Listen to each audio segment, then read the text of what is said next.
Et puis, je vois Christophe, c'est insupportable. Maintenant, Michel Sapin veut soigner gratuitement la terre entière. Je n'ai plus les moyens de payer une mutuelle à ma famille, 6 personnes, mais je suis trop riche pour avoir droit à la CMU.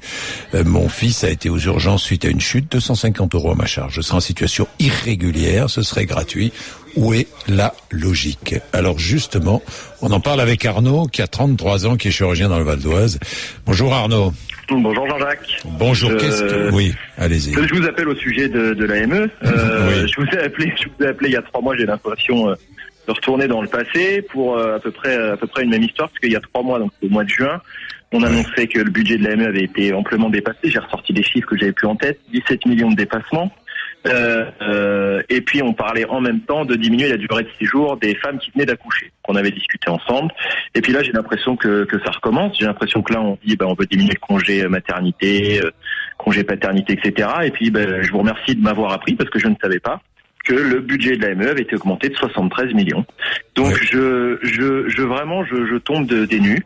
Je comprends pas ce qu'ont ces hommes politiques dans la tête, et j'apprécie pas que Monsieur Sapin prenne les médecins comme témoins de ce type de décision. Les jeunes médecins aujourd'hui sont loin d'être pour cette facilité à dépenser de l'argent dans l'AME.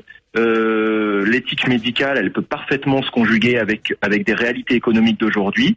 On peut soigner les gens et accepter de dire qu'on ne peut pas, pour des raisons économiques, soigner tout le monde. J'ai un peu l'impression, et c'est le témoignage que vous venez de faire partager sur le tweet d'avant, c'est comme si chez vous, Monsieur Bourdin, vous recevez des gens qui s'invitent chez vous à manger tous les soirs et qui ramènent jamais un bouquet de fleurs ou une bouteille de vin. C'est un peu la même chose selon moi.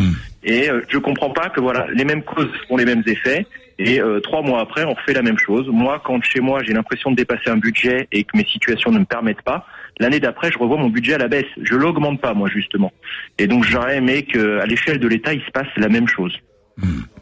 Bien, merci Arnaud. Merci. Simplement, vous êtes médecin, vous avez une personne malade qui effectivement est sans papier et qui entre à l'hôpital pour se faire soigner. Qu'est-ce que vous faites? Alors, je travaille à l'hôpital public, donc je suis tout à fait à l'aise avec ce sujet-là. Je reçois tout le monde. Et je ne demande à personne ses papiers ou quoi que ce soit. Néanmoins, je constate que dans ma patientèle, j'ai effectivement l'impression de soigner moins bien, ou en tout cas les gens qui n'ont pas l'AME, et ils sont heureusement majoritaires quand même, ont souvent plus de difficultés d'accès aux soins, comme vous le faisiez partager, que des gens qui ont l'AME et qui sont donc en situation irrégulière. J'ai beaucoup de gens qui sont des assurés sociaux et qui cotisent normalement et qui me disent j'ai pas assez d'argent pour me payer une complémentaire santé, et puis par contre j'en gagne un peu trop pour avoir la CMU.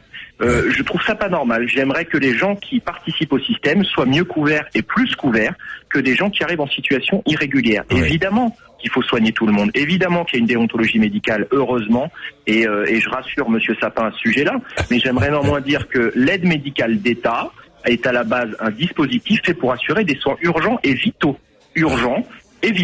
Voilà, on est loin de ce cadre-là désormais. On est dans la prise en charge de maladies chroniques, et à partir du moment où des gens qui ont une maladie chronique, même s'ils sont en situation irrégulière, arrivent sur le territoire et sont pris en charge, ils restent pris en charge dans le cadre de l'AME pendant très longtemps. Si leur situation se régularise, ils sortent de ce cadre-là, certes, mais si elle ne se régularise pas, et je veux bien que Monsieur Sapin nous dise que ça s'accompagnerait de raccompagnement à la frontière, mais c'est des gens qui continueront dans ce cas-là à être pris en charge par l'AME. Je pense qu'aujourd'hui, il faut avoir l'honnêteté, et c'est pas de la discrimination ou autre, de dire la réalité économique nous impose d'arrêter l'aide médicale d'État, de faire perdurer un dispositif et qui, à mon sens, aurait plus de légitimité à exister localement, c'est-à-dire que hôpital par hôpital, chaque hôpital aurait un budget pour prendre en charge des gens sans couverture sociale. Une fois que le budget est dépassé, on ne peut plus, voilà, et qu'on se limite à prendre en charge les choses urgentes et graves.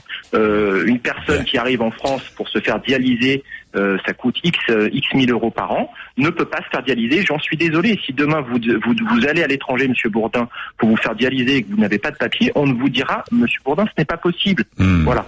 J'aimerais qu'on ait l'objectivité. Évidemment, c'est dur à accepter, mais il faut être honnête. Et si on veut redresser ce pays, il faut oser prendre ces décisions-là. Voilà. Merci Arnaud.